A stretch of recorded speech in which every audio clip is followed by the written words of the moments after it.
are not about preference. They are about removing barriers that have long denied qualified people opportunities because of who they are. Our nation has a deep and painful history of segregation and exclusion, rooted in racist laws and gender bias. Today, those legacies are still evident in persistent wage gaps. In 2024, women nationally earn just 85 cents to every dollar earned by men. The numbers are even more sobering for women of color. Asian women earn 72 cents, Black women earn 57 cents, Latina women earn 54 cents, and Native American women only earn 55 cents. Here in New York City, where women in municipal jobs still make just 87 cents on the dollar compared to men in the same roles, we must acknowledge that our work is far from finished. The latest underutilization analysis from the Equal Employment Practices Commission reinforces this point. Despite ongoing efforts, underutilization of Black, Asian, and female workers remains a persistent challenge across city agencies. In 2024, there were 223 instances of underutilization, a slight increase from the previous year.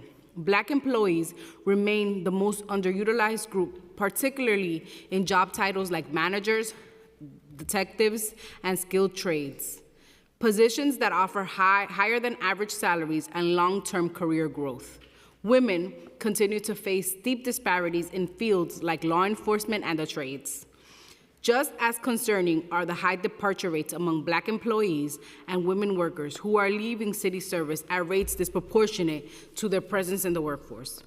As this committee has reiterated time and again, it is not just about recruitment, it is about retention. Exit interviews, career counseling, and performance evaluations are tools that can make a difference, but they must be scaled and coordinated across the system to work. We need a strategy that supports city employees throughout their careers and not just at the point of hire. In today's political climate, maintaining and strengthening DEI efforts is not only a moral imperative, it is a workforce necessity. Research shows that organizations with strong equity practices see better retention, improved employment engagement, and stronger organizational performance. As a city that employs over 350,000 public servants, our ability to recruit and retain top talent depends on our commitment to equity. This council is committed to ensuring that every city agency is not only complying with the letter of our civil rights laws, but also embodying their spirit. This means building a workforce that reflects the diversity of our city, values every employee, and breaks down the structural barriers that continue to hold talented people back. I'd like to thank the committee staff for their hard work in preparing for this hearing, Senior Policy Analyst Elizabeth Arts, Senior Legislative Counsel Rie Asawara. I'd also like to thank my staff, Chief of Staff James Burke, Deputy Chief of Staff Kiana Diaz, and Communications Director Frey Familia. I would like to recognize that we've been joined by Council Members Caban, Council Member Salam, Council Member Moya on Zoom, Council Member Botcher, Council Member Hanks, and of course our co-chair today, Council Member Lewis. I now turn to Chair Lewis for her opening statement. Thank you, Chair De La Rosa, and good morning, everyone. My name is Farrah Lewis, and I'm the Chair of the Committee on Women and Gender Equity. Thank you all for joining us for this very important hearing today on equitable representation in the municipal workforce. I would like to take a moment to thank Chair De La Rosa for the opportunity to co-chair this crucial hearing and for her staunch advocacy to combat occupational segregation and fighting for equitable representation in the municipal workforce. I would also like to welcome everyone that has joined us today, both in person and virtual, for this hearing on oversight equitable representation in the city workforce. Additionally, I look forward to hearing the legislation Chair De La Rosa mentioned, introduction number 675 of 2024, sponsored by Councilmember De La Rosa. Resolution number 66, 2024, sponsored by Councilmember Caban. Resolutions numbers 109, 2024, sponsored by Councilmember Hudson. And resolution number 368, 2024, sponsored by Councilmember Hanif. I am proud to be a co-sponsor of these pieces of legislation. Recently, the current federal administration has taken several measures to reduce the promotion of diversity and equity in the federal workforce, claiming without evidence that DEI initiatives discourage merit-based hiring. These actions compound ongoing historical practices of occupational segregation and discriminatory practices, and we have a moral obligation to address this issue. At the city level, the City Council continues to strive forward, improving equity in the workforce, and today we continue that fight. This hearing will focus on the importance and value of fostering the inclusion in the workforce, providing opportunities to workers from historically marginalized groups, improving cultural humility, and hone in on key metrics that show that New York City benefits from the collaborative work from employees across all races, ethnicities, genders, and religions. We look forward to hearing the response from our city agencies on these issues, as well as hearing from members of the public, advocates, and other interested stakeholders, including those with lived experience who have taken the time to come here today to join us. It is imperative we hear from your voices and your advocacy, and we thank you all for your support. Finally, I would like to thank my own staff, as well as committee council staff members who worked so hard to prepare this hearing, Senior Legislative Counsel Julia Goldschmidt-Pinkham, Senior Legislative Policy Analyst Christy Dreyer, and our Finance Analyst Ali Stouffer. I will now pass it back to Chair De La Rosa. Thank you, Chair Lewis. I now turn to Councilmember Caban for her opening statement on her resolution. Thank you. Thank you. Good morning. Excuse me. I want to thank Chairs De La Rosa and Lewis for the opportunity to speak about Reso 66, expressing solidarity with unionization drives across New York City's workforce and affirming the right to have union elections free from anti-democratic union-busting practices. With the Trump administration attacking workers and unleashing anti-union billionaires like Elon Musk to dismantle the National Labor Relations Board, and perhaps attack the NLRA itself, it has never been more important for the city to reassert our commitment to all workers having the right to organize, to unionize, and to bargain collectively without intimidation, retaliation, or obstruction. From the fight for the 40-hour work week and minimum wages to the establishment of child labor laws and workplace safety standards, the labor movement has always played a central role in the struggle for justice and fairness for working people in this country. But despite this, and even in the face of overwhelming public support for unions, too many workers are met with union-busting campaigns, disinformation, and scare tactics when they try to exercise their rights. Captive audience meetings, surveillance, retaliation, and the use of high-priced anti-union consultants are all too common. These undemocratic and often illegal practices are an assault on our basic democratic values, and now they are being backed up by the union buster in chief in the White House. This resolution is a statement of our core beliefs, that New York City supports the workers who make this city run, and that we will not stand by as their rights are trampled by corporate money and fascists in Washington, D.C.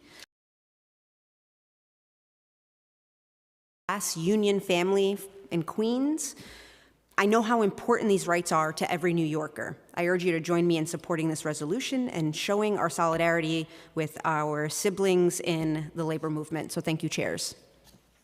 Thank you, Councilmember Caban. Unfortunately, Councilmember Hanif is unable to join today's hearing, so I am going to read her opening statement on her behalf. Good morning. I am Councilmember Shahana Hanif. Thank you, Chair De La Rosa, Chair Lewis, for holding this important hearing, including Resolution 348 on today's agenda. I'd also like to thank Councilmembers Osei, Rivera, Menon, and Caban for introducing this resolution alongside me. Most of us, myself included, use streaming platforms as our primary way of listening to music. The songs that we stream, soundtracks, and our commutes, our workouts, and our quality time with our friends. But the popularity of music streaming platforms has not benefited the artists that make songs we listen to. Currently, the average recording artist receives less than a third of the penny when someone streams their song on Spotify. These low rates of pay make it incredibly difficult for musicians to eke out a living. We all know that New York City makes the best music in the entire world. If we want to keep it that way, we have to make sure musicians can make enough money to live here. The Living Wage for Musicians Act, which Representative Tlaib has introduced with the support of the United Musicians and the Allied Workers, would do this by requiring streaming companies to pay into a nonprofit fund through which artists could be paid at least 1 penny per stream. This would be a game changer for New York City musicians and keeps our city, and the music capital of the world. I encourage my colleagues to sign on and sponsor, and I thank the members of the public here today to testify in support of this resolution.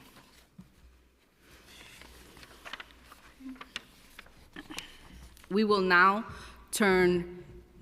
hear testimony from representatives of DCAS, OLR, and CGE. I now turn to the committee counsel to administer the oath to the panel. For this panel, we will have Katrina Porter, Katie Notar, Sylvian Montalban, Daniel Pollack, and Matthew Graham. If you could please come up to the dais.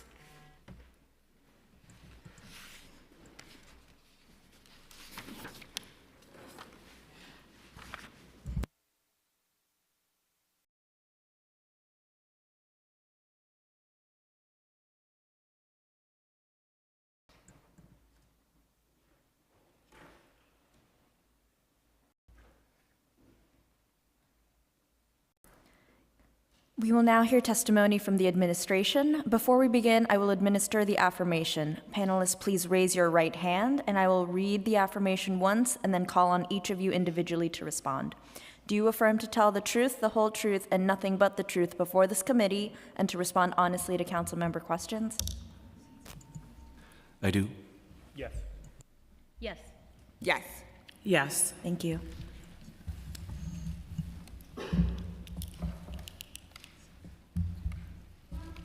Ready? Good morning, Chairs De La Rosa, Williams, and members of the committees. My name is Katrina Porter, and I am the Chief Human Capital Officer for the City of New York and Deputy Commissioner of Human Capital at the Department of Citywide Administrative Services. Today, I am joined here by my colleagues, Assistant Commissioner of Workforce Operations, Katie Notar, Sylvia Montalban, OLR, and the Committee on Gender and Equity.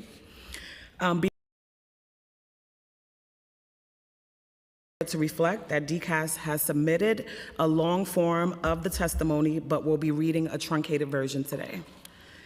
Equity in the workforce is more than a goal, but an absolute critical mission, and I am proud to help lead this effort in city government. At DCAS, we remain invested in creating pipelines for people from all backgrounds to grow into good-paying careers as part of the city's workforce. It is how we ensure our government reflects the diversity of nearly 8.5 million people we serve. As we continue to focus on strengthening our workforce, increasing diversity, and creating new opportunities, we are also cognizant of the challenges posed by historic and systematic inequities as they relate to occupational segregation and pay equity. Our first line of defense has been and will continue to be our civil service system. By design, it prioritizes merit and fitness and helps mitigate issues with pay inequity. Furthermore, the salaries for the vast majority of employees are set through collective bargaining between the city, represented by the Office of Labor Relations and unions representing our city workers. This ensures our employees themselves have a seat at the table through their union representatives. But we know that there is still more to be done, and we are using data to build out an apples-to-apples comparison to better understand where we stand in relation to other sectors. When evaluating the city's workforce, DCAS looks at the entire agency population, which includes the Department of Education and the Health and Hospitals Corporation, which is workforce. In our forthcoming fiscal year 2024 Workforce Profile Report, we detail that with the inclusion of DOE and H&H overall, the city's wage gap decreases to 91 cents on the dollar.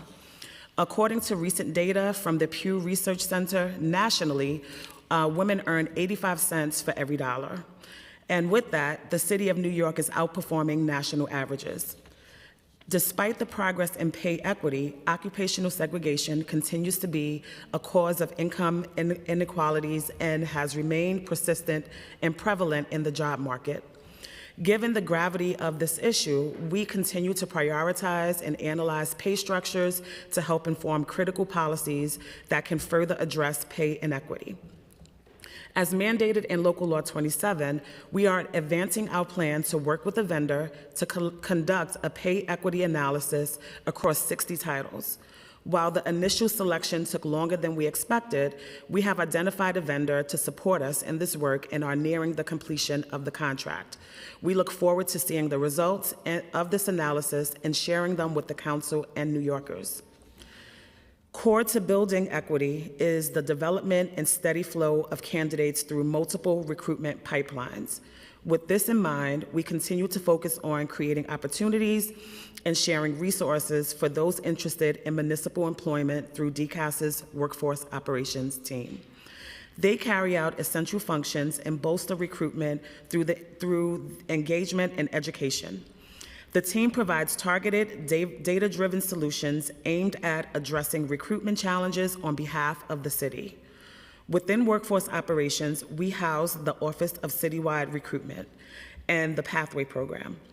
OCR focuses on building relationships, advising, developing, and executing large-scale recruitment strategies, and providing information to historically underserved communities that are underrepresented in city government. In conjunction with OCR, the Pathway Program features several opportunities for people to join the municipal workforce. These include the Civil Service Pathway Fellowship, a DCAS City of New York partnership that provides recent CUNY graduates with a 2-year fellowship, and a pathway to permanent civil service employment. Public Service Corps, which engages current college students interested in gaining government experience.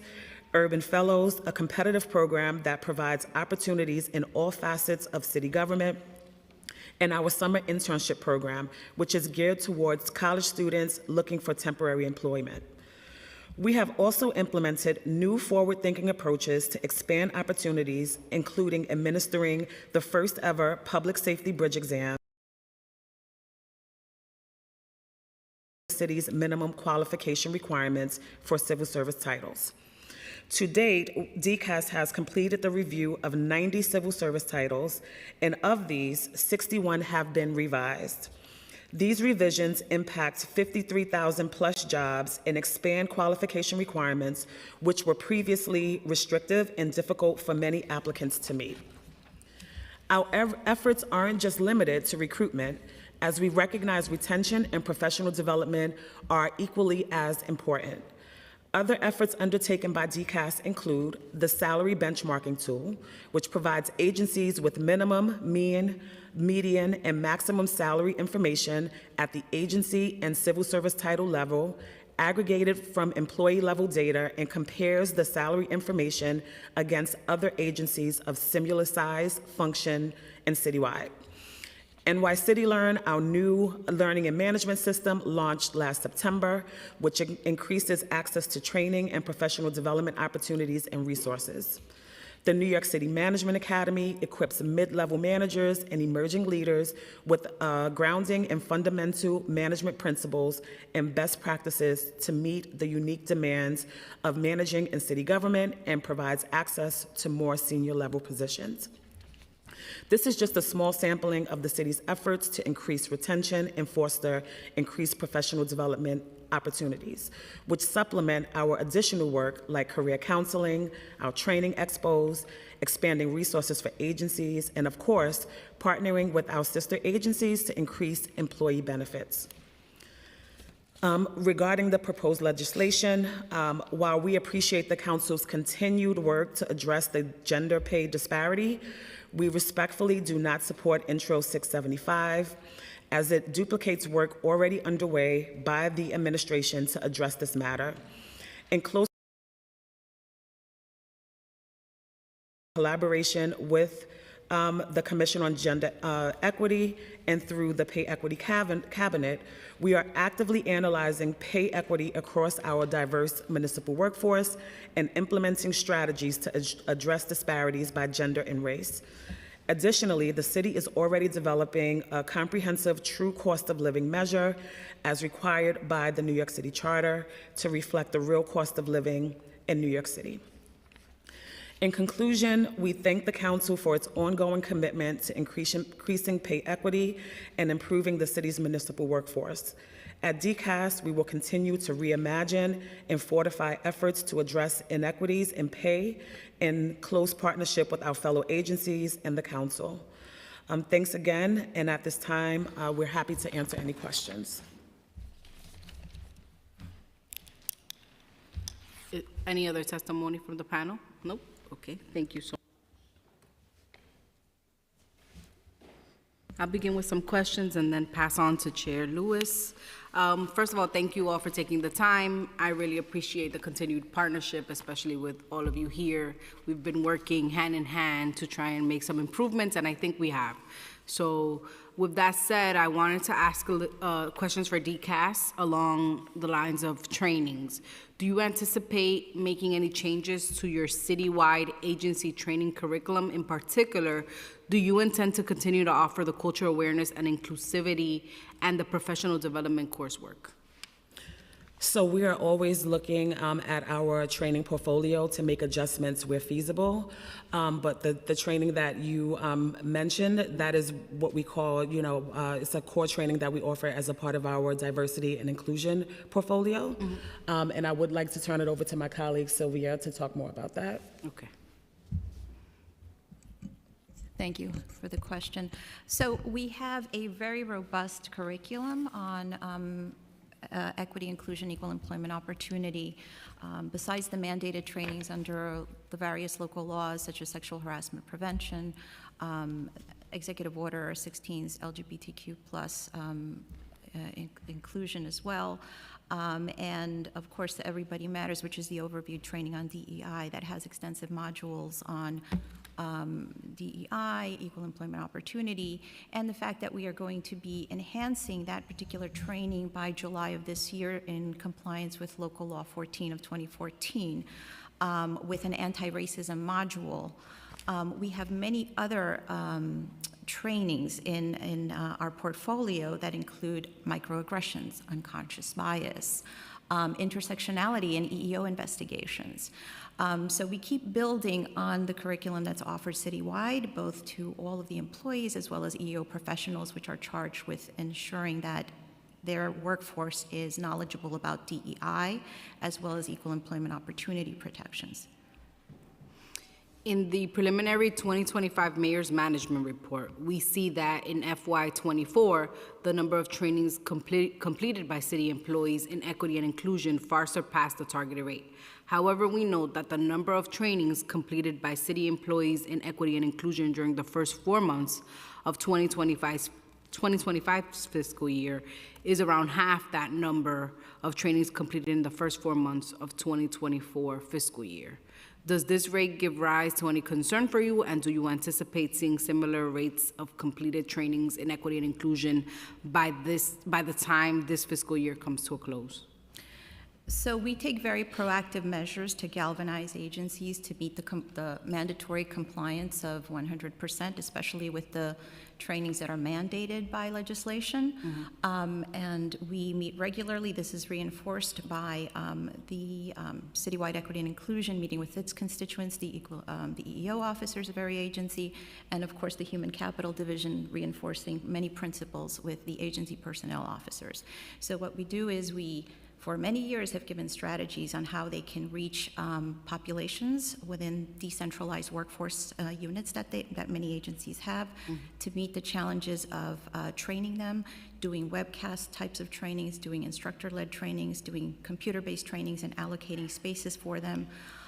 We have instituted train-the-trainer models so that individuals within those agencies can also be able to facilitate and issue trainings themselves to reach individuals. So we consistently develop these strategies, communicate and disseminate them, and reinforce them. We've asked agencies to submit strategy plans as well that every year so that they can also be galvanized and incentivized to meet the certain goals and standards. There's no reason why they can't implement deadlines within their own agency that don't abut with the end of the training cycle as well. So there's myriad of strategies that we've implemented. And I would just add that we're, the MMR is a snapshot in time, mm-hmm. and currently we're within the Cycle 7 for sexual harassment prevention training. Great. Which ends in August, so we do anticipate that number will increase. Great. I also want to recognize that we've been joined by Councilmember Menon. Yep. Okay. So in 2024, DCAS launched New York City Learn, a training platform for New York City employees. How is the platform being used to promote equitable access to training and upskilling opportunities for underrepresented employees?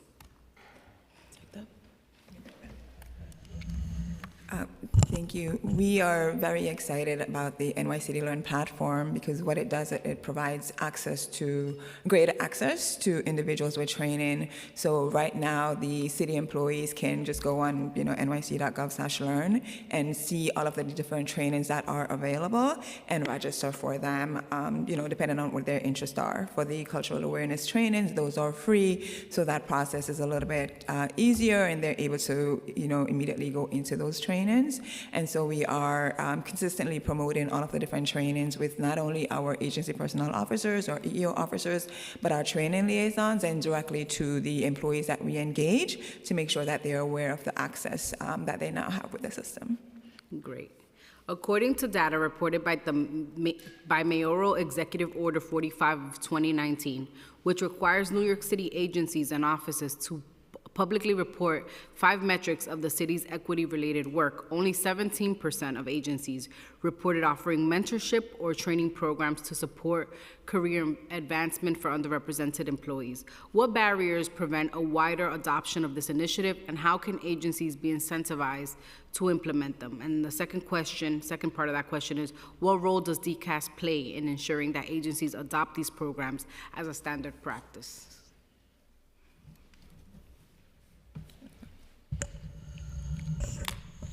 So what I can say is that as it relates to training, Councilmember De La Rosa, you know that it's at the agency level, so agencies have to have a budget to send their employees to training. And so what we do at DCAS is that we're always working to highlight free trainings at our agency personnel officer meetings, and just making it the information available for agencies to know what's available for their employees. As it relates to Mayoral Executive Order 45, I can get back to you with the answer on that. I can't provide any additional information. Okay. I wonder if there is an opportunity to sort of cross-reference agencies that may have trouble retaining underrepresented groups. Is there sort of a cross-reference that DCAS can do in order to say, hey, we're noticing this pattern in an agency, this is something you can benefit from? Does that level of communication with the city agencies occur? Yes. So I also wanted to add to what Katrina said in terms of the training, and to respond to the question about the mentorship programs. As you know, different agencies have different levels and different budgets to be able to provide different types of mentorships. What we do in terms of the engagement and the support that we provide to the agencies, we try to figure out agencies that are doing really great things as a best practice and take that and have them present at one of our APO meetings or EEO officers meetings, so agencies can see, a real life in action of how something like this can happen within their agency. For learning and development, we know that sometimes there's a restriction in terms of the budget. So what we have done and what we did last year is we did a training expo where we offered about 70-something free training for employees across the city. So we had about 1,300 individuals that participated in those trainings. And so it's a way for agencies and employees to know that this is available for them and to build that interest.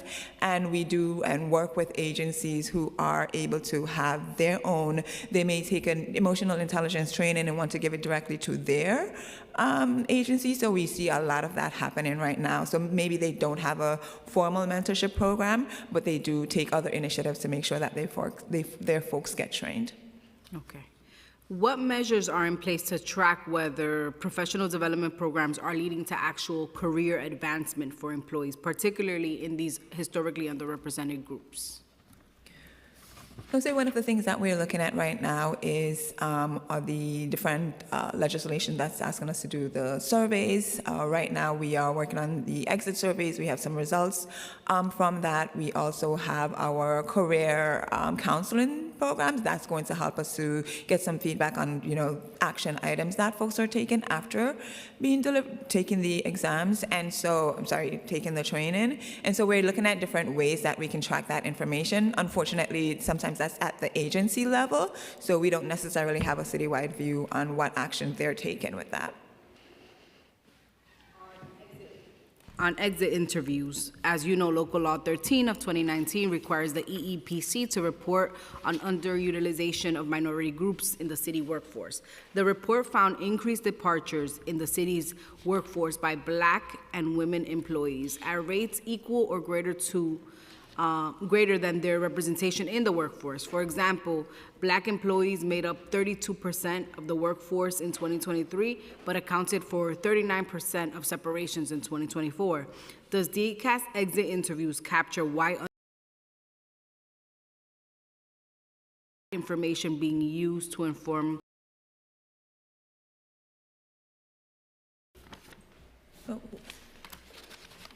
Some of the key factors that we saw from the results from the exit interviews is, one, employees rated positively the work culture and the environment and the impact of their work and the alignment to what they're interested in. So that was a positive that we saw. One of the areas for improvement, or one of the gaps, is that they weren't aware of the different professional development opportunities or the career advancement opportunities available for them. And so we're looking at that because we operate on a civil service system that most of our titles, 83% of them, which are competitive, have a career path.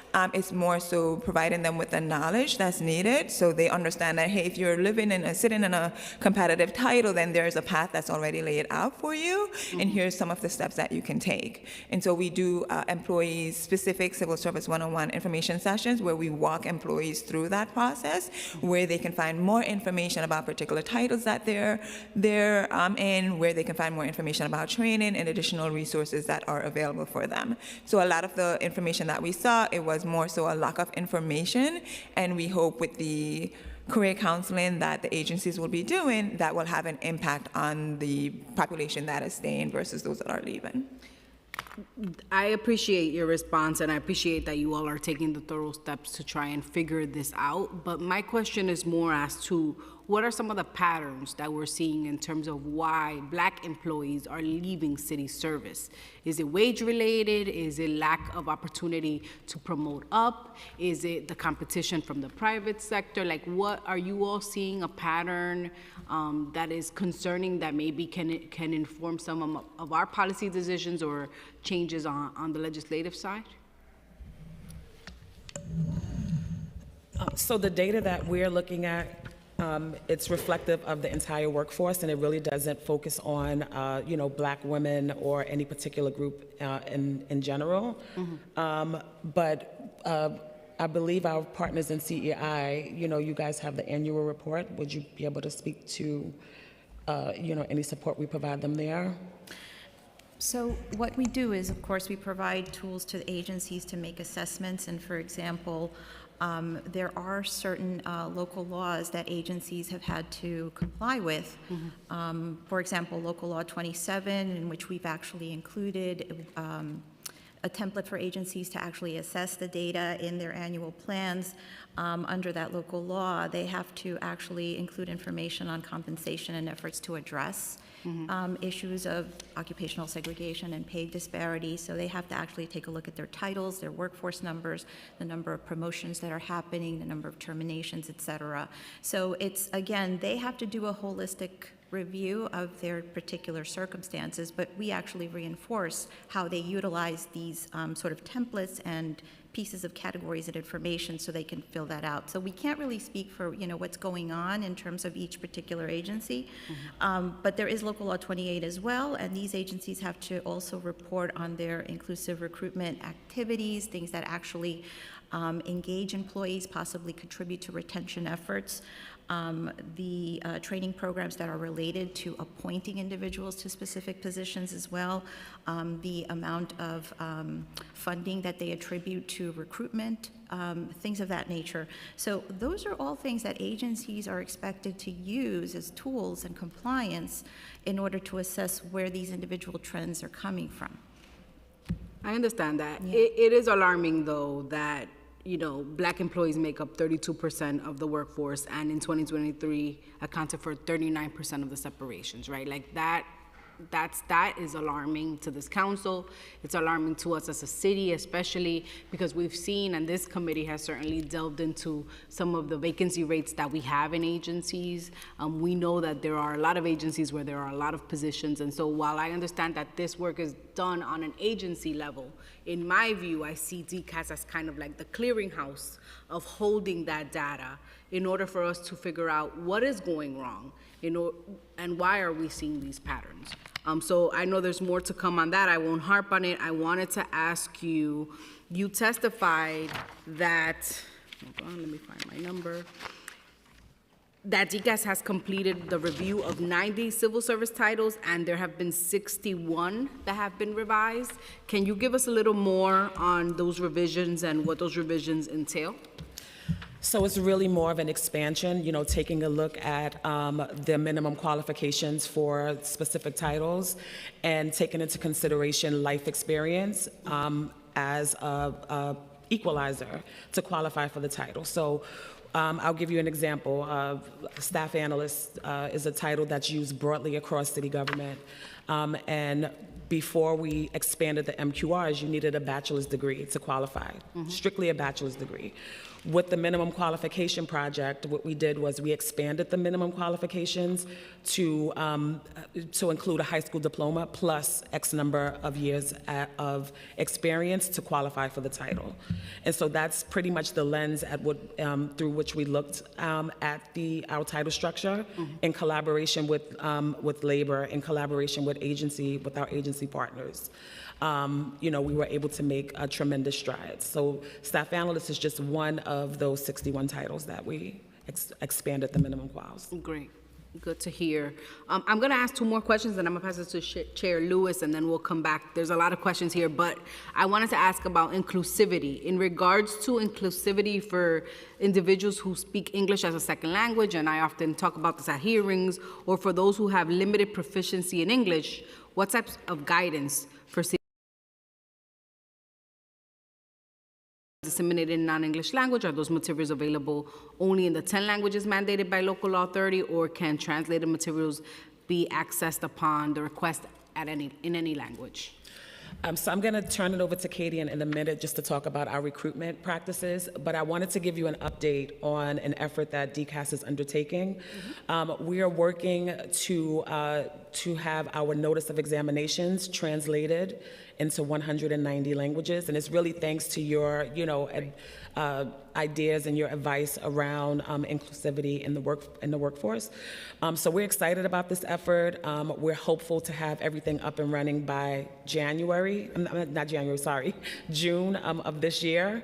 And that's just another step in the right direction to ensure that all folks have more access to civil service jobs. Thank you so much. I really appreciate those efforts. Thank you. And I just wanted to add, from the recruitment standpoint, we looked at some of our materials that are evergreen and converted those to different languages depending on the population. So our brochure that provide an outline of how the civil service process, the exams, our FAQs. We also have an employee summary sheet. So we're working with our partners to convert those, and depending on the location that we're going, if we know that there are a particular language that is represented, then we'll bring those materials. But we do bring back home to the fact that the exams will be in English, but we understand that that's a need. Yeah, absolutely. And we've had this conversation before, but even instruction, right? When you are not an English speaker and you read an instruction, in my case in Spanish, you understand that you're able to synthesize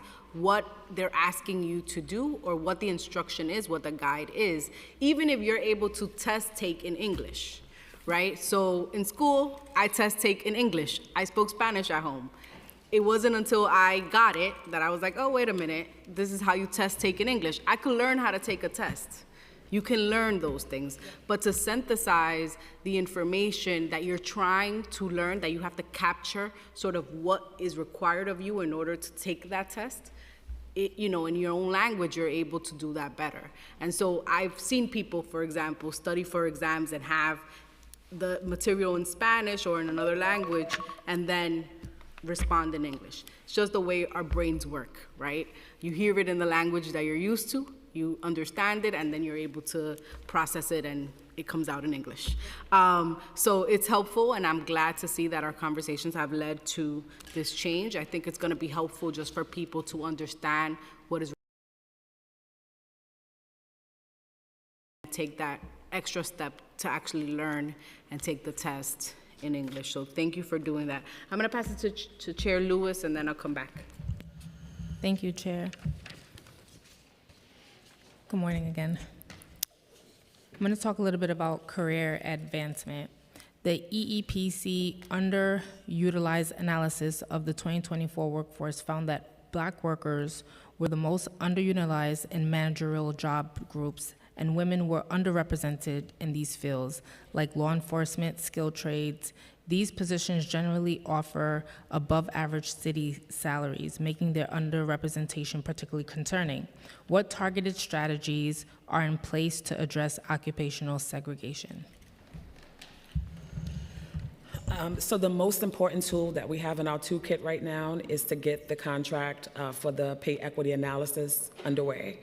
That effort will allow us an opportunity to have a title-by-title analysis to identify the issues and then develop you know, recommendations and ideas on how to address. In addition to that, you know, we work in a highly civil service environment. 80% of the jobs that are offered through city government require require participants to take a civil service exam. And most of those titles have built-in progression, you know, like, you know, you come in at an entry-level title, and then, you know, once you become permanent, you're able to take a promotion exam. So a lot of that stuff is built into the system.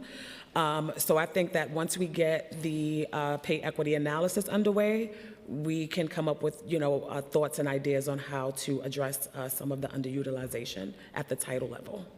Why do you think agencies have been unable to make more significant progress in diversifying high-paying job groups despite long-standing awareness of these disparities? And that leads to the pay equity analysis. But why do you think that that's? So you know, I think it's many different factors that come into play. And, you know, I think that with DCAS, you know, working to be more transparent and share information about opportunities, about training, about our examination schedule with our agency partners, that will help, you know, in the long run. You know, this situation wasn't created, you know, in a day, and it's going to take time for us to address some of the issues that are, you know, being revealed in the reports that you're reviewing. Would you say it's like lack of coordination? No, I think that we're working toward, you know, we're working toward addressing these issues in many different ways. So it's the examination schedule, our interaction with our agency partners, training, you know, our new learning and development system, the professional development trainings that are offered through our learning and development team, and career counseling, which is one of the efforts that just came out of the City Council. I think all of these things together will help us to address some of these issues. Adrian, did you want to? And I would like to add that there are other measures, of course, that we continuously reinforce the agencies to use. These are tools and approaches such as reviewing their workforce metrics periodically, actually on a quarterly basis, and they're required to make these assessments, put it in their quarterly reports. They review the underutilization and job groupings that are relevant to their agencies so that they can strategize for effective outreach, so that they can recruit and enrich their applicant pools where there is underutilization and underrepresentation of certain demographics. So that is a continuous reinforcement. I'd also like to mention that Local Law 14 actually is also requires agencies actually to make available fair and effective employment opportunities to women and people of color. And in resulting from that, we've seen that there is a gradual impact on addressing things such as occupational segregation for women.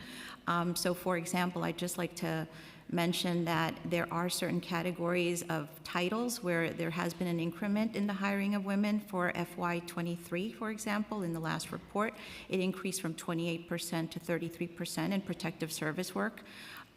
There has also been several increases as well in the areas of service and maintenance and technicians. So the hiring of women has gradually increased. And it's important to note that because even though there's sometimes, as you mentioned, maybe attrition, it is a bit offset by the efforts that we continuously make with agencies to make opportunities available for women in areas where they're underrepresented. Thank you. On February 28, 2025, 16 commissioners appointed by Mayor Adams called for the mayor's resignation if he failed to lay out a strategy to defend transgender New Yorkers, women, and immigrants. While this letter demanded a response within a week, we have not yet heard about any response that the mayor's office may have provided. Can any of you please provide us with an update on the status of the mayor's response and what types of substantive plans the city has undertaken to protect vulnerable New Yorkers?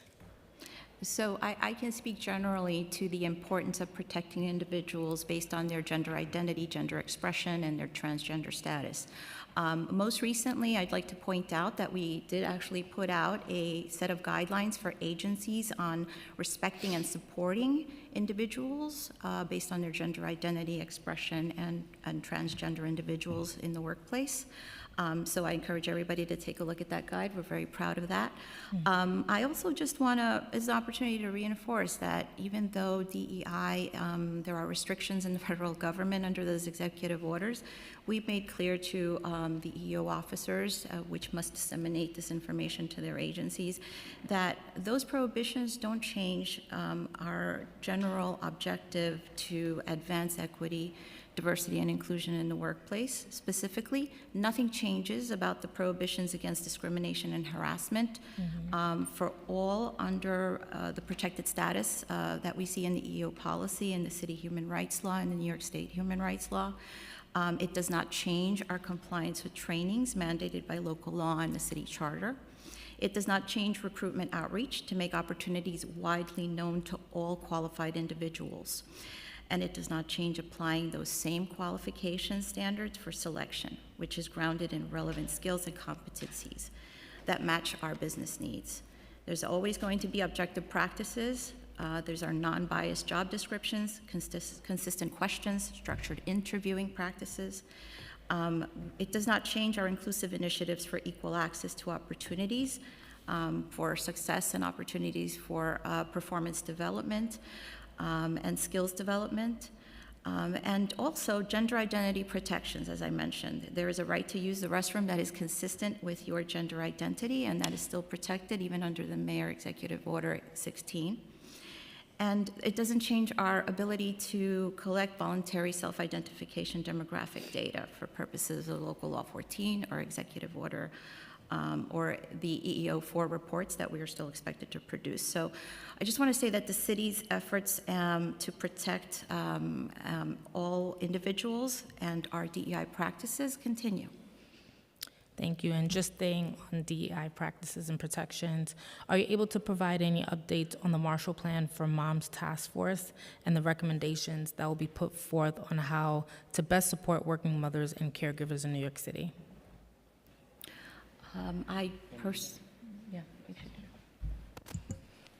Hello. First, I'm Matt Graham, he and him. I'm the Policy and Programs Analyst. Since 2018, I've been the Policy and Programs Analyst working on economic mobility and opportunity at the Commission on Gender Equity. So thanks for this chance to talk about CGE's work. So to the Marshall Plan for Moms Task Force, that is progressing, and that work is well underway. And I also wanted to jump in on your previous question about the administration's response to the commissioner's letter. Very briefly, so first of all, thank you to my colleagues for their response. But Commissioner Sadia Sherman from the Mayor's Office of Equity and Racial Justice shared a response on behalf of the administration, which captured work across multiple agencies that addressed issues important to the commissioners and to our city. So CG commissioners such as yourself should be fully abreast of the work that the city is doing and how CGE and MOERJ are fully committed and steadfast to gender equity. Thank you. In March 2025, MOERJ's newsletter, we saw that Commissioner Sherman delivered remarks for a conversation focused on how New York City is ensuring the fair distribution of government resources at a discussion titled Investing in Equity for All. Are you able to give us some highlights about what was discussed and the main ways in which the city can improve the distribution of resources to improve equity? Thanks again for that question. So I work at CGE, which is within MOERJ, but I can certainly go to my colleagues and ask for that information. Say that last part. I'll be happy to go to my colleagues and ask them for that information. Okay, that would be very helpful. Thank you. In regards to the Pay Equity Cabinet, it is our understanding that CGE and DCAS are co-chairs of the cabinet to create a roadmap to achieve pay equity and tackle occupational segregation in the civil service. Are there any updates on the work in this cabinet that you all are able to share today, and any actions that the City Council could assist with for the cabinet's work?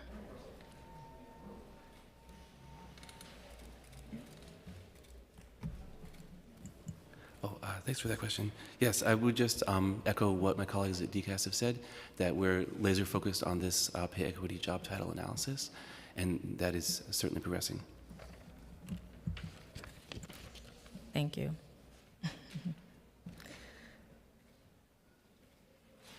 This question's on sexual harassment. Feeling safe from harassment at work is an important aspect of workforce retention. Local Law 97 of 2028 requires DCAS to submit a comprehensive report on sexual harassment complaints filed at every city agency. In fiscal year 2023, this report shows an increase in complaints, with 380 complaints filed, up to 247 in the previous report. Was a study ever conducted to determine why the number of complaints rose drastically? Pardon me. So in our report for Local Law 97, we do attribute the change in number of complaints mainly to actually the success that people are more aware of their rights, responsibilities, and the resources to report. So always recognizing that the number of complaints are actually what's actually reported, not necessarily what would have been investigated with a particular outcome. So those numbers are taken more as the signifying or as evidence of the awareness there is to report and come forward and feel safe that you are protected against retaliation. So we view that as a positive thing, that our outreach efforts, our training efforts, our educational efforts through other things built into Local Law 101, which is the climate survey, right? It educates people about where they could go, gauging their awareness of what they can do, where they can go.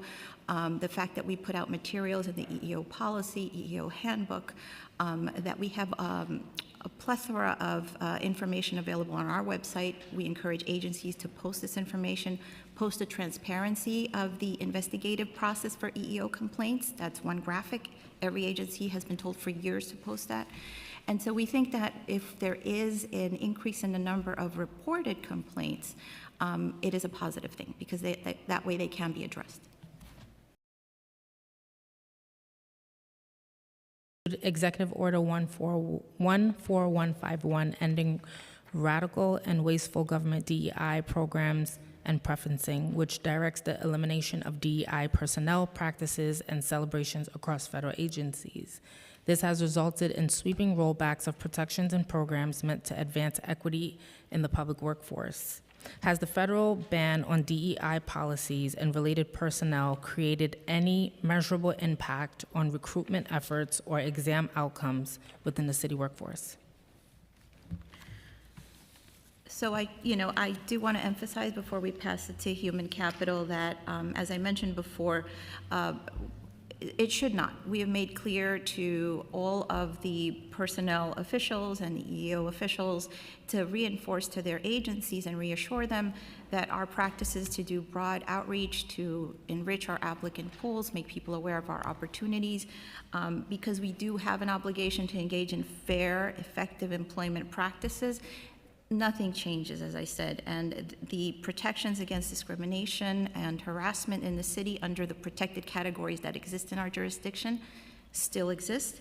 We still have practices where we apply fair reviews of the same qualification standards required for everybody, and it's grounded in competencies that meet our business needs.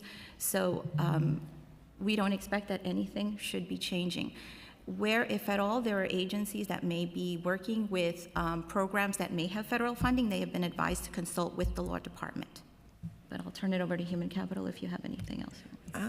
Just sticking to what Sylvia said, recruitment is still the same. Agencies are still showing a high level of recruitment for diverse communities, and they're still doing their outreach and still engaging with us, even more so in the same way. So that hasn't really changed. And with city agencies going out there, and even our team going out there, we're able to respond to questions from candidates about what changes, and to confirm that we're still operating on our normal sense of improving DEI within the workforce. All right. Thank you. I'm going to hand it back to Chair De La Rosa. Thank you, Chair. I have two questions, and then I'm going to pivot to OLR. Local Law 27 of 2023 requires the DCAS to contract with an entity to conduct a 3-year pay equity analysis on a minimum number of civil service titles. The analysis would examine civil service titles with the largest gender and racial ethnic demographic differences from the demographics found in New York City. At last year's hearing on pay disparities in the municipal workforce held in April, we learned that DCAS had recently reissued a request for a quote as part of an RFP process, and we're expecting responses from vendors at the end of April 2024. Where's the agency on this process? Yeah, so as I mentioned earlier, we have engaged a vendor. The contract is signed, and we're working through final approval. So we expect to have everything, up and ready to go within the next 3 months or so. Great.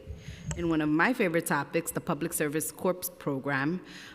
We received the first report from DCAS on the administration of the program and its success in engaging student-centered activities and recruitment of diverse candidates. Are you able to share any information about your preparation for the Public Service Corps program for this coming summer, and what types of outreach has DCAS been able to do to recruit students for internships in the city?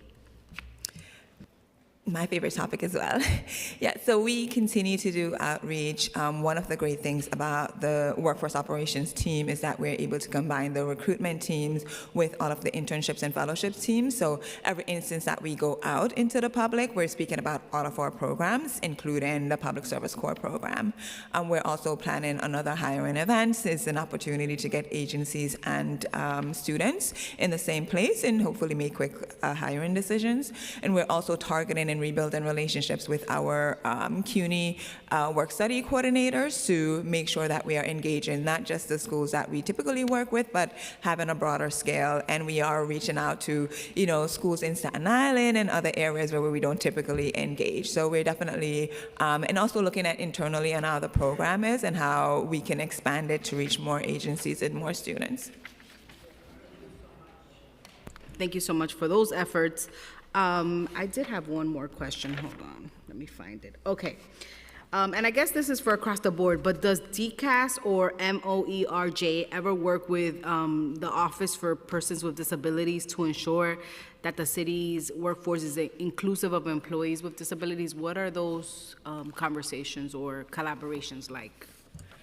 I can definitely speak on that. The Office of Citywide Recruitment, we manage the 55A program, which is a program that allows individuals with disability to be hired into government positions without having to take the civil service exam. And so we do partner with external entities, including the Mayor's Office for People with Disability.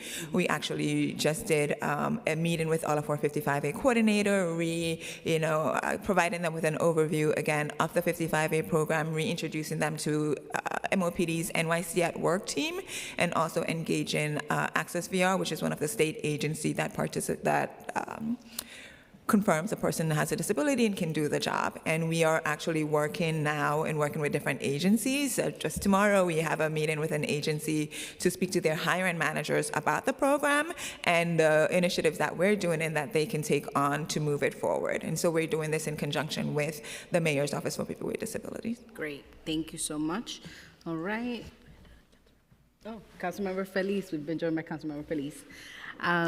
Great, so OLR, a few questions. In light of the rollbacks of federal DEI protections, how is OLR reaffirming its commitment to equity in the municipal workforce?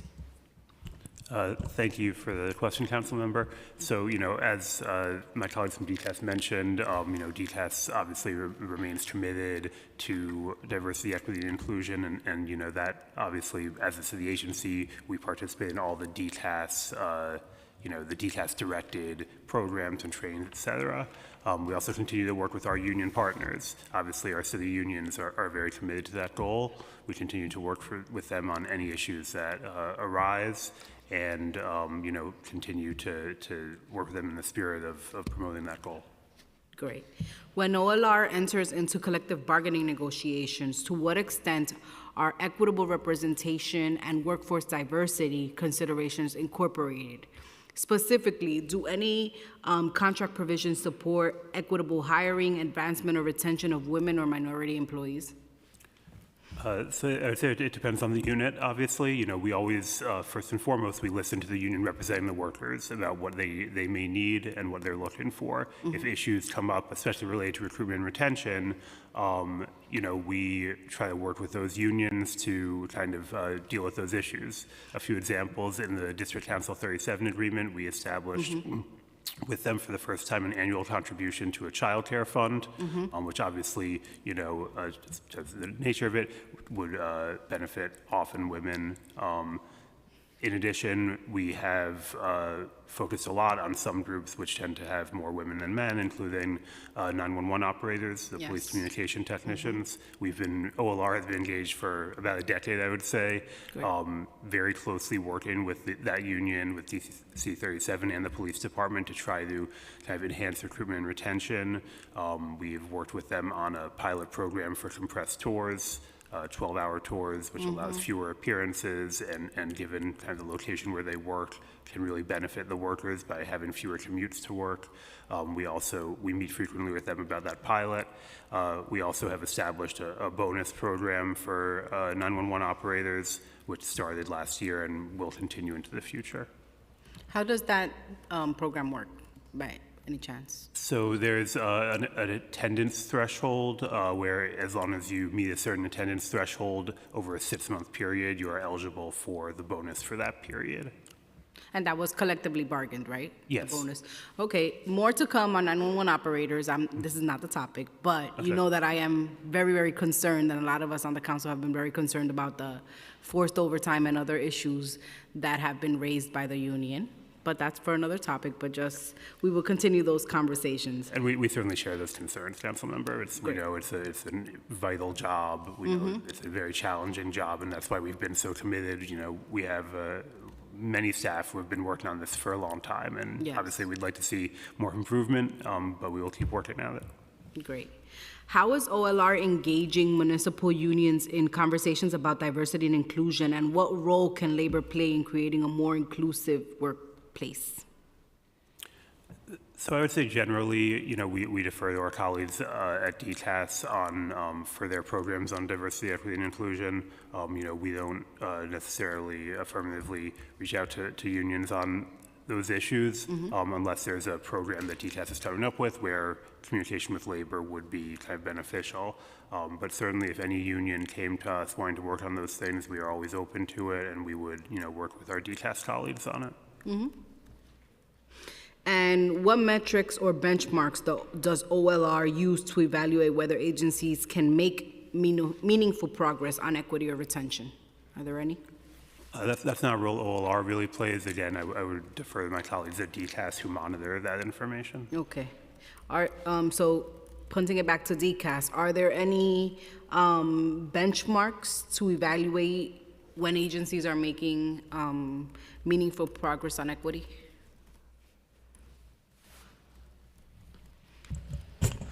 So the most visible document that we have available as it relates to diversity is the Workforce Profile Report. And I'm excited to announce that, we're planning to release the FY24 report at the end of this month. That will be the first time that we're on par with the fiscal year. So we can, of course, use that more readily to measure success and address benchmarks. Great, I'm looking forward to seeing that. I think that's all our questions for today. Thank you. Thank you all so much for your efforts and for taking the time to come out today. This is such an important issue. We have sort of a version of this every single year, but it's a reflection of this council's commitment to equity, and I know the administration is working towards those goals as well. So we're appreciative of your collaboration. Thank you. Have a great day. Thank you. Thank you.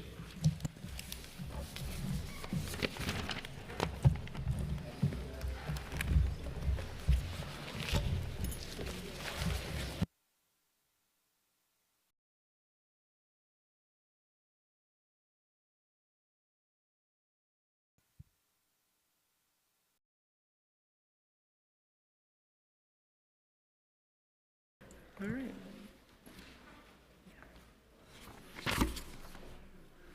I now open the floor to public testimony. Before we begin, I remind members of the public that this is a formal government proceeding and that decorum shall be observed at all times. As such, members of the public shall remain silent at all times. The witness table is reserved for people who wish to testify. No video recording or photography is allowed from the witness table. Further, members of the public may not present audio or video recordings as testimony, but may submit transcripts of such recording to the Sergeant-at-Arms for inclusion in the hearing record. If you wish to speak at today's hearing, please fill out an appearance card with the Sergeant-at-Arms and wait for your name to be called. Once you have been recognized, you will have 2 minutes to speak on today's topic of equitable representation of the city workforce. If you have a written statement or additional written testimony that you wish to submit for the record, please provide a copy of the testimony to the Sergeant-at-Arms. You may email written testimony to testimony@council.nyc.gov within 72 hours of this hearing. Audio and video recordings will not be accepted. When you hear your name, please come up to the witness table. For the first panel, we invite Joey DeFrancesco, Spencer Pepet, Tyler Birchfield, Aincio Boccato, and Damon Krukowski. And if I messed up your name, please correct it for the record. Please come up to the witness table. Joey DeFrancesco, Spencer Pepet, Tyler Birchfield, Aincio Boccato, and Damon Krukowski. Thank you. Okay, one more time. Joey DeFrancesco, Spencer Pepet, Tyler Birchfield, Aincio Boccato, and Damon Krukowski. And again, I apologize if I butchered your name, and if you could please correct it for the record. Okay, and just for everyone on the panel, we have a 2-minute limit. The clock is there. We can begin on either side of the panel. Just introduce yourself for the record, and you may begin when you're ready. Oh, hold on one second. Thank you. Thank you. I'm Damon Krukowski. I'm here to speak about the resolution for the in support of the Living Wage for Musicians Act. Great. I'm a native New Yorker. I've been a working musician since the late 1980s, recording and performing in the indie rock band Galaxy 500 and then in the duo Damon and Naomi. My mother, who's now 94, is also a native New Yorker, also a professional musician, jazz singer Nancy Harrow. She's been recording and performing since the early 60s. I grew up with my mother and her musician friends trading stories about the music business and all the difficulties of making a life as a professional musician. I'm under no illusions about how hard that has always been. Music, like all the arts, is work without security, a predictable income that is something we all accept. However, there's been a profound change in the last 20 years for all recording musicians that has made everything harder than before. Ever since streaming technology entered the marketplace, our incomes have plummeted. Streaming is now responsible for 84% of all revenue from recorded music in the United States. However, unlike previous technologies, streaming is unregulated and pays recording musicians nothing directly, nothing. This has wreaked havoc in the lives of working musicians like me and my mother, who started our careers in a different paradigm. But what's harder to accept is that streaming is making it nearly impossible for younger musicians to build a career as professionals. This is not because streaming isn't making money. It's often said that streaming has rescued the industry for the digital era because it's now generating billions of dollars, quite literally. That's true. But none of it, zero, is paid to recording musicians directly. All the money in streaming goes to technology platforms and to the major labels. Meanwhile, nearly all musicians who make the recorded music content for streaming are working multiple jobs, struggling to survive while continuing to create new recordings that have no way to reach our listeners but through this same system. The Living Wage for Musicians Act, introduced last Congress by Representative Rashida Tlaib, will change this. If you could just wrap up. Yeah. But thank you. I just want to thank the Council for taking this up and for urging the Congress to pass the Living Wage for Musicians Act. Thank you. Thank you so much. Thank you for being here.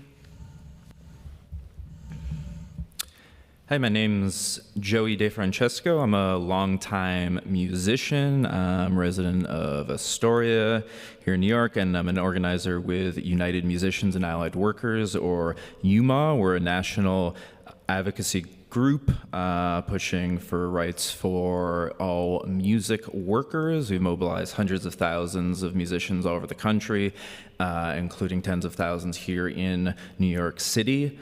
Here with UMA and a whole bunch of other musicians to also urge the council to pass this resolution in support of the Living Wage for Musicians Act. My organization, UMA, helped to develop this legislation cheerfully with Representative Rashida Tlaib's office, and it remains the single strongest piece of legislation to get musicians paid fairly for our work online. Here in New York, especially, rents for everyone continue to skyrocket, costs of living continue to rise, and yet the payouts from streaming, which is the main way musicians are distributing music now, are not only minuscule, but continue to get smaller and smaller, and there's no regulation on these payouts.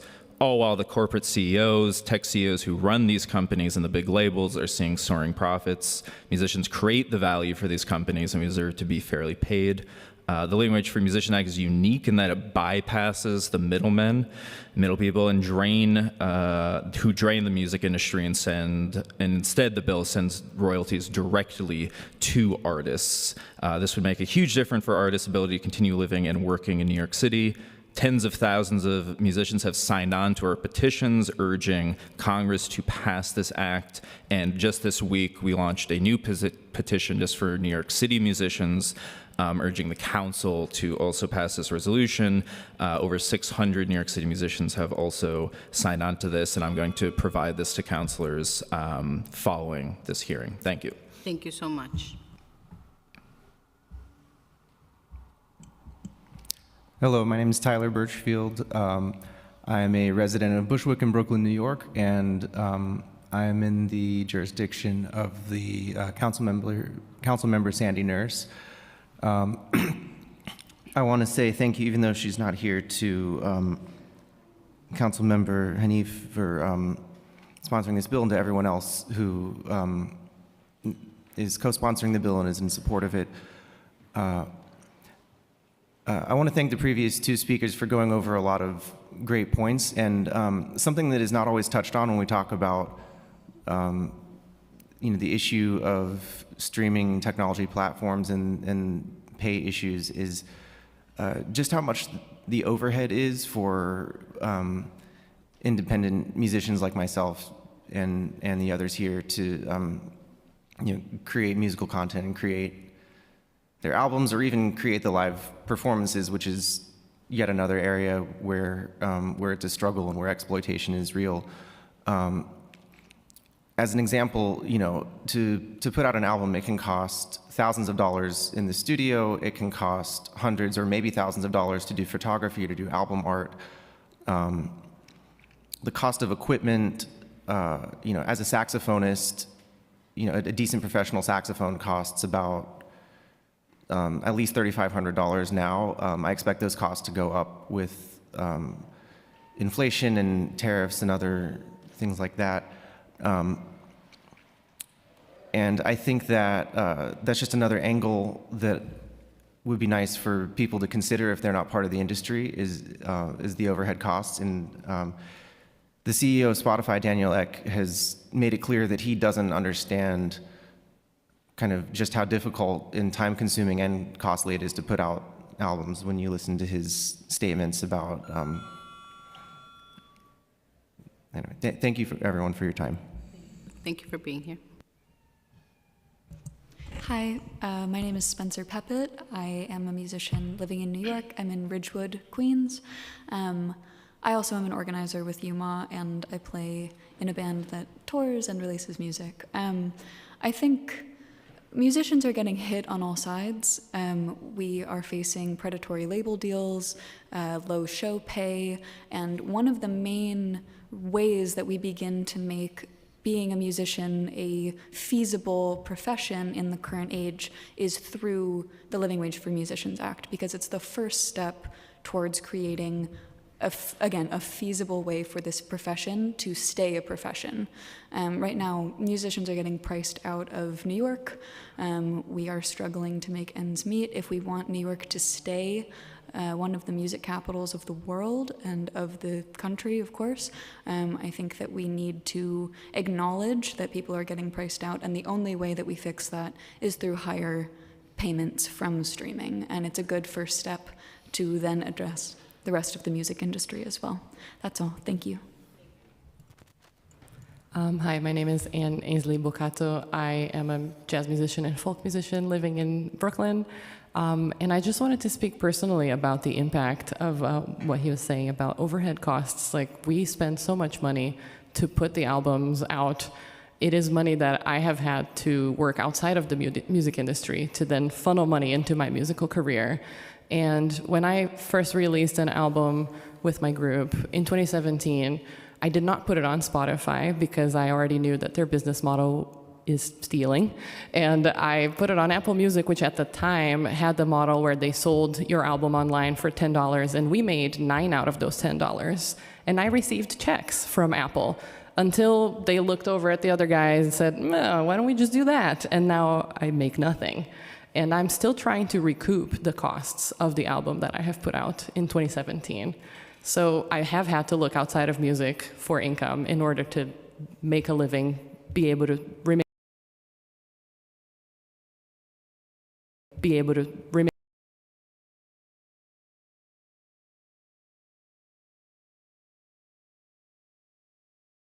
resolution, and thank you so much for taking it up.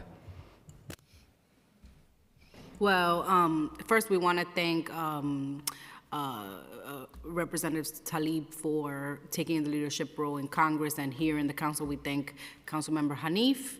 You know, the second part of the title of this committee is labor, civil service and labor, and we recognize that the music industry is a workforce in addition to being a creative capital for our city.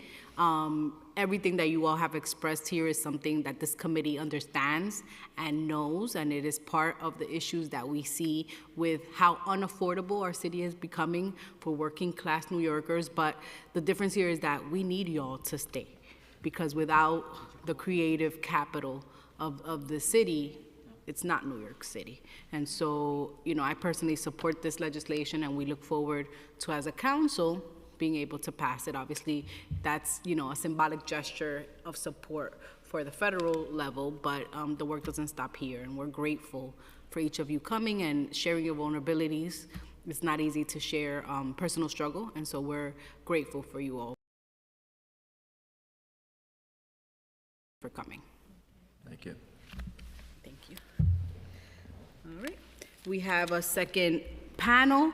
When you hear your name, please come up to the dais. Paisley Fields, Tom Beamer, Francisco Cathcart, Andrew Paulson, and Andrew Waldron. And again, if I messed up your name, just correct it for the record and excuse me for that. All right. Sorry. My name is Paisley Fields. I'm a resident of Kensington, Brooklyn, and I'm here to support fair pay for musicians. And I just want you to think about a song that's not been released by maybe the most well-known person, but a song that meant a lot to you and just like really made an impact. And the person who wrote that song, the songwriter, the musician, the producers, like that's who you're looking at right now. And the landscape has just changed so much in the last 10 to 15 years that it's becoming almost impossible for us to continue to make music. And we want, you know, that feeling you have from that song that you're thinking of, we want that to exist for the next generation. So that's why we're advocating for this fair pay. And thank you for your time. Thank you. Hi, my name's Tom Beamer. I'm a recording engineer and mixer, live in Flatbush. I just wanted to speak a little bit on the kind of wider ecosystem that's affected by these streaming payouts. You know, when musicians are hurting, there's a whole industry of people associated with the music industry that also hurt. Recording engineers, mixers, producers, people in the live sound field, down to like luthiers, composers, music copyists. And the list goes on. All of these people are affected by musicians not getting fair pay. Obviously this has this related to the cost of living crisis, the housing affordability crisis in the city. But we're seeing in the past, especially 20 years, we've seen a lot of these jobs, not just musicians, but this broader ecosystem. A lot of these jobs being moved out to LA, Nashville, Austin, other cities that are more affordable. And I think that having having musicians being able to actually make a living from their music, aside from the cultural impacts, obviously that economic impact on the city, would be hugely beneficial. Thank you. Thank you. Hi there. My name is Andrew Paulson. I live in Hell's Kitchen. I'm a singer-songwriter. I'm a member of the performing rights organization ASCAP, and like most musicians, I have music on Spotify. And while I'm using my own words and representing myself, I'm also here on behalf of all of my musician friends that are unable to be here at City Hall today. I could read off a list of at least 25 incredibly talented performers and songwriters that are friends of mine, with music also available on online streamers. And these are also the same people that you would find performing at cafes and bars or busking in parks all around the city each night, each day, providing entertainment relief to thousands of New Yorkers. And they would all love to be here to speak to you today at City Hall, but they're not. Why aren't they here? Well, it's because they're working. They are teachers, waiters, office workers, graphic designers, nannies, and baristas by day because they cannot survive in this city off their music alone. Every day, I see New Yorkers on the sidewalks, the subway, the bus, with their headphones on or their Bluetooth speakers blaring their favorite music because it makes them happy, it gives them confidence, and it expresses how they are feeling. The stories and emotions shared with and through music help listeners make sense of their lives and make connections for all of us to understand the world that we live in. Our art has value. Our lives have value.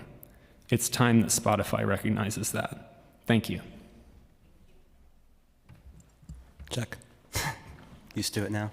Hi, my name is Andy Waldron. I was born in District 1, represented by Councilmember Marte, and then I live in District 34, represented by Councilmember Gutierrez.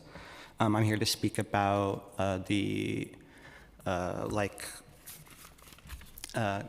civil service and labor. Councilmember De La Rosa mentioned of wanting us to stay here, and as someone who has who was born here, who continues to work here in what has been traditional music job and labor, like record stores, like ref trade, who's chosen to have their sole U.S. location in the great New York City, or Knitting Factory, who has also been a foundation for many wonderful and innovative musicians. I worked at those places because I knew that New York City had a community and a music and an arts way of living and cultural epicenter that I want to continue singing along with all my friends here today. And I still have to be on Medicaid. I still have to figure out how to pay my fellow laborers, my fellow musicians, my fellow stagehands. So as one of the 14,000 working musicians that help contribute to New York City's economy through the arts sector, I would like to, like my wonderful colleagues, constituents here, share and work together to continue that song, continue that melody, and I hope my council members from where I was born and where I currently work also sign on to support this resolution as well. Thank you. Hello. Good morning, my fellow New Yorkers. My name is Paco Cathcart. I was born in St. Vincent's Hospital on 7th Ave, but I grew up in a part of Williamsburg, Brooklyn called Los Sures, South Side. My story is the story of countless musicians laboring in this city and elsewhere. Thousands and thousands of listeners use my product every month via streaming services, and it adds up to pennies in the bank account. If there are literally thousands of people using your product, should you not be able to comfortably pay your rent? Should you have to worry at the end of the month about covering the bills that keep going up and up? Shouldn't you be able to save even a little money? If a popular chef making healthy and delicious food that people eat thousands of times a month receives pennies for the labor of cooking that food, for their expertise, for their contribution to the culture, is that fair? We're cooks here. We cook the soul food that is music. Everyone in this room knows what I'm talking about. Music is a necessity of communal life. Are we actually a great community here, or do we only claim fleeting membership and community for political convenience? I work full-time on my craft. That is at least 40 hours a week. On top of that, of course, I work side hustles, set building, landscaping. I'm also a recording engineer, but I forever worked at steeply discounted rates because musicians are broke. A while back, I was working in the shop with my good friend and longtime set building boss, Christian Dutrem. And he told me, Paco, you should not be working side jobs. You should be making music all the time and living off of it. You're too talented. We know it. We know it well. We are not lazy people. We're hard workers. My roots are in Antioquia, Colombia, and the people there are called Paisa. If you know about Paisa culture, you know that we are known for our borderline maniacal work ethic. Can I finish? Is that up? Sure, if you could just wrap it up. Thank you so much. I'll be quick. I'm also a born and bred New Yorker, and we New Yorkers are not exactly known for laziness either. But we are at a point where having both talent and the willingness to work your ass off is just not enough to make even the semblance of a decent living. We're the victims of a broken music industry where predatory, monopolizing tech companies sell convenience to their customers at the price of artists' livelihood. Their dominance of the industry obliterates any possibility of working outside of that paradigm. Don't tell me to just keep your music off the streaming platforms if you think it's wrong. That's like telling the miner in a single industry coal mining town who is struggling to organize for better working conditions, if you don't like the conditions at the mine, just go work somewhere else. Every day, do we not burn the coal? Every day. Do we not eat the meal? Every day. Do we not listen to the music? Thank you very much. Thank you all again. Same thoughts of support and solidarity that I expressed to the panel before. We're grateful for you being here and obviously expressing your experiences, your lived experiences and your vulnerabilities is important to us as a council, and we look forward to supporting the resolution. Thank you. Thank you. Up next, panel number 3 includes Elijah Diaz, Marshall Moran, Michael DeBarge, and Christopher Hierro.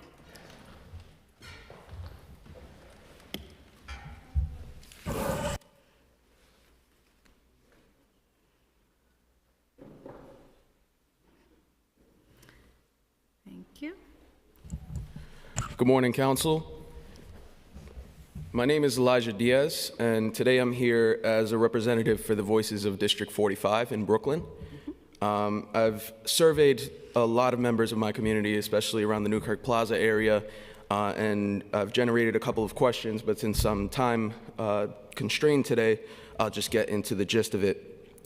People want to know, can Council Member Lewis provide any data showing how women... Excuse me. Testimony is not questions. You can provide a statement if you'd wish. Okay, I can provide a statement. A Q&A. Okay. So if you could please just read your statement. Okay. We will accept it onto the record, and it should be relevant to the topic being discussed today. Thank you. So the community feels that there's no significant increase or noticeable equitable treatment for gender non-binary individuals and minority populations. They feel that this legislation is merely fluff, and there's no actual measurable increase in change for any of this legislation. Also, people are concerned that the task force that is supposed to be implementing these changes and making the metrics will be compromised by other candidates, potential elected officials like Andrew Cuomo. So they're very concerned about the legislation being passed, and then all of a sudden the city council has no power or has no jurisdiction to actually represent the change that it's meant to.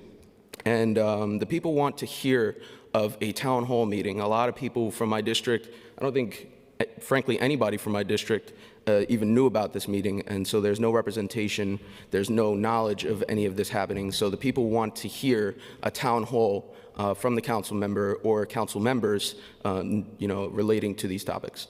Thank you. Thank you so much. And just for public record, all council hearings are noticed on the website. Thank you. Whoever wants to go next on this side, or just please introduce yourself for the record. Hi, I'm Marshall Moran. I live in Ridgewood, New York.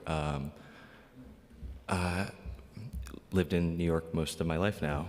Geez. I am an audio engineer, a musician, a teacher, and I just work in music like everybody here. We're all music workers. The entire industry has suffered. As streaming revenue has gone down for artists, as artists have lost money coming out of what Damon Krasowski was talking about, the eras before streaming, I've watched this community contract. It's horrible. Cool, fun music with my friends and work jobs that would support everything. I've watched the entire ecosystem contract as people can't pull in revenue. I've watched experimental jazz musicians, like people who've been here. I've watched it. They've lost major forms of revenue. They always had to work other jobs. This isn't right. Like everybody said here, we don't want to lose any of this. One part of the LWMA that's important to me, I should mention, I'm an organizer with UMA as well. One of the aspects of this bill that's very important to me personally, and I just want to say here, is the revenue stream it would create carves out money for non-featured performers. What that means is if you're someone that worked on a record, you gave it your all, you get money for that. You get a special, like you're getting royalty and you're getting acknowledged for that. So there's a lane for awarding people who worked on your records to make sure that they also are compensated fairly. And that, in the spirit of everything with the LWA, that's what we're looking for, is to compensate everybody fairly. So to what everybody has said here, we can have a sustainable music ecosystem, because I don't think anybody doesn't feel that way who's spoken here, that we need to protect this. So thank you for letting me speak. Thank you so much.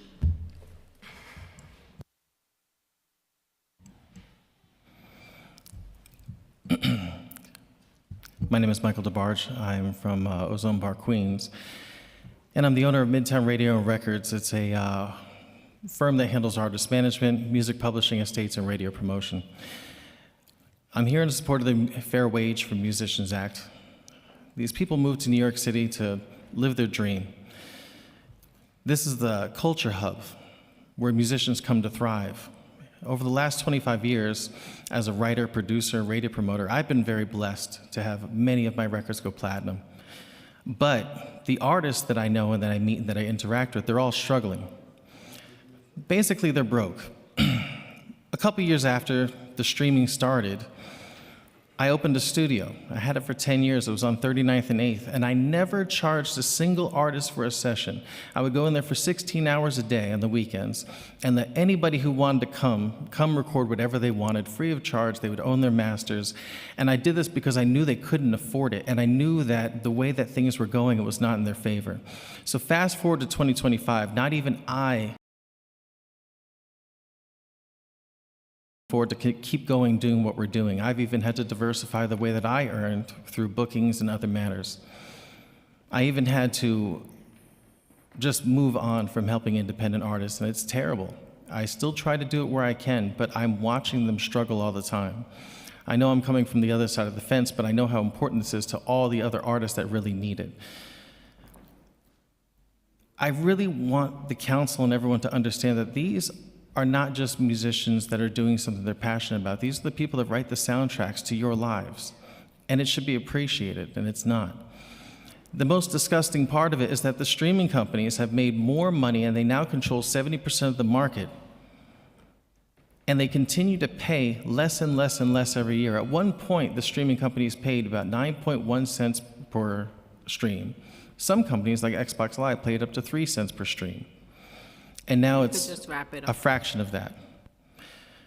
And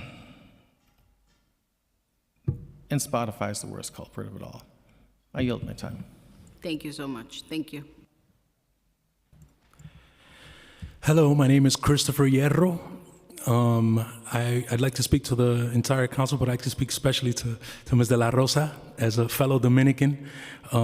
Maybe you or your parents will remember there was a band called La Gran Manzana from the Dominican Republic. My father was one of the frontmen in that band, Henry Hierro, and they had numerous hits, very beloved in the 80s.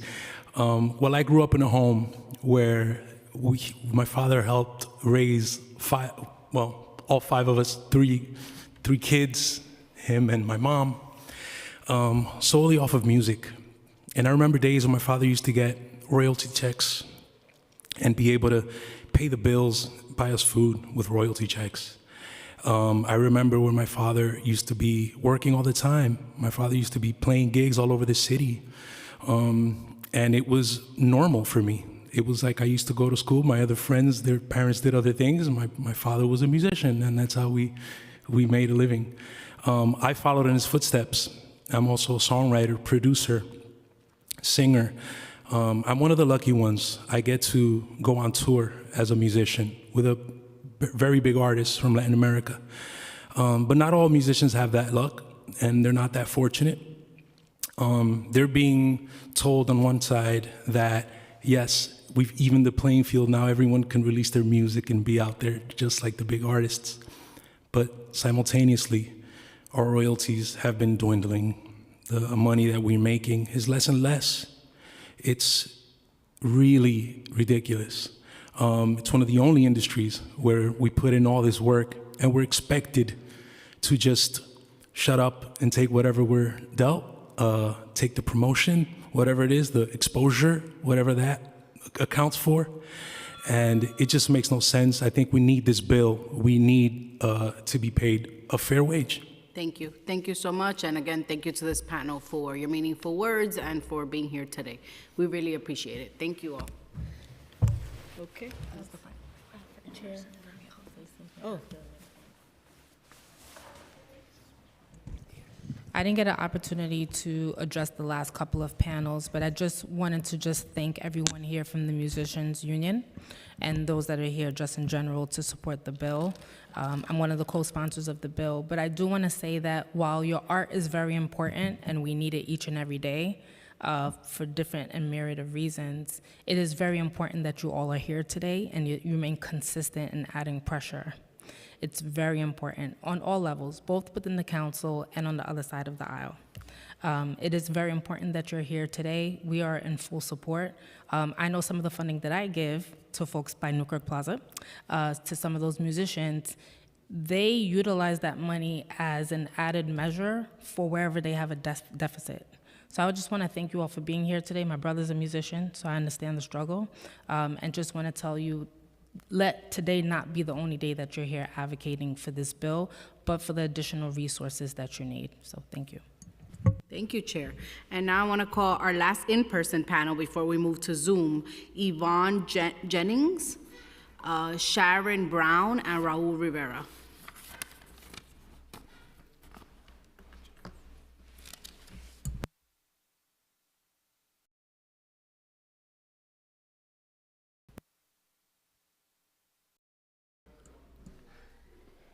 Ms. Jennings, you may begin, Ms. Jennings. Make sure. Hi. Gender equity? Yeah. Stalking issue that started in 2006. Her name was Jacqueline Ebanks. She used to be with that, the gender equity. I have a card. And I met with her 5 years ago, then I went with her before. The last time I met with her, there was a whole table of different people from her office, and they all saw the letters that go to the White House. Since 2009 to the 4 presidents. I called your office yesterday, I think, and spoke to your chief of staff. It's an urgent issue where I am staying. The man over me, don't take this the wrong way, he's trying to KILL me. And on February the 5th, I had a pain across my chest for an hour when I couldn't move. Everything goes in my diary. I have a diary. I keep a good diary. I told the mayor, the governor, and most of all then Biden about that, because the letters are 5,000 plus that go at every camera I pass. June the 25th, he gave me a heart attack, the man over me. He has a device he moves around, I don't know what it is, and I got very sick. The heart attack started before noon and went until 3 in the morning. And at North Central Hospital from 11 to 3 a.m., the wonderful staff marched back and cried in pain, excruciating pain. I'm not well. It's so bad we can't go there. And I spoke here on February the 24th, I spoke here. And I had reached out to then, what's his name, Yusuf, the chair, you know, and his chief of staff, Ms. Stevens, and that was, I spoke on February the 24th. You would see the meeting. I don't hear from anybody. I'm not well due to the man upstairs, and repeat, emails and everything went in February to the mayor, the governor, and So then the heart attack came. We want to assist you. So my deputy chief of staff, Shubra Mishra, is here. So we'll meet with you right after this. When I leave here, I'm going to be grabbed at, harassed. I'm over here watching your wonderful, with the gun and the badge, creep around me. I don't know why. Thank you, Ms. Jenkins. Thank you. She's offered help, and I just want to remind the panelists to stay on topic. Thank you so much. Go ahead. Hello, my name is Sharon Brown. Before I begin, remember Israel released the hostages. Let Yahweh's people go defend Israel. Okay, for employment, we cannot employ homosexuals and transgender in the workplace. Homosexuality, transgender, LGBTQIA must be banned from the workplace.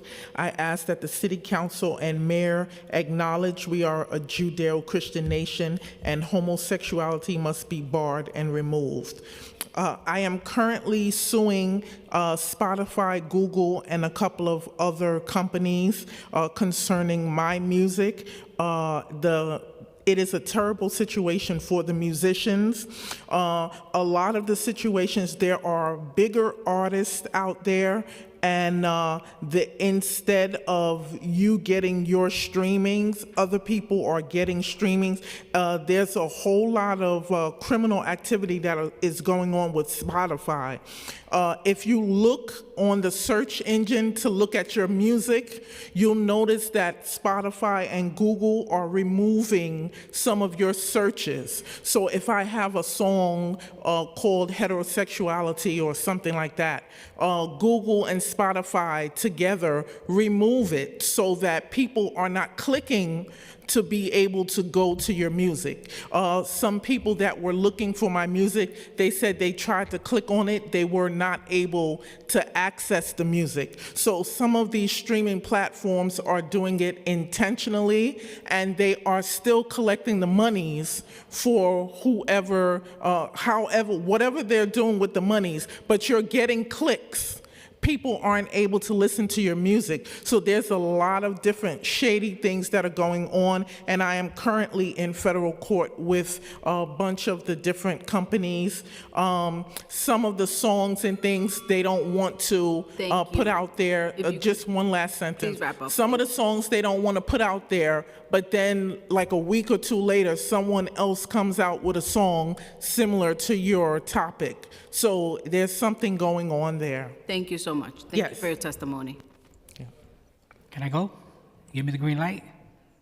Okay. So my name is Raul Rivera. I'm a TLC driver and a TLC driver advocate. We fight for the drivers. I just want to point out to Ms. De La Rosa that in the same fashion that you advocate for yourself to get reelected, you don't merely tell your constituents to go to the website, because I just heard what you told the other gentleman there. So you don't just say, go to the website, you actually advocate. So in the same fashion, you should advocate for your constituents. Now, I want to bring up the sugar daddy. I don't know if anybody knows the sugar daddy, but his name is Mark Gorton. He's worth over $2 billion. He's the founder of LimeWire, and he settled out of court for $105 million for theft of royalties that belong to the musicians. Nobody mentions Mark Gorton. He is the founder of Open Plans here in New York City, a nonprofit, an NGO that are trying to monetize our city.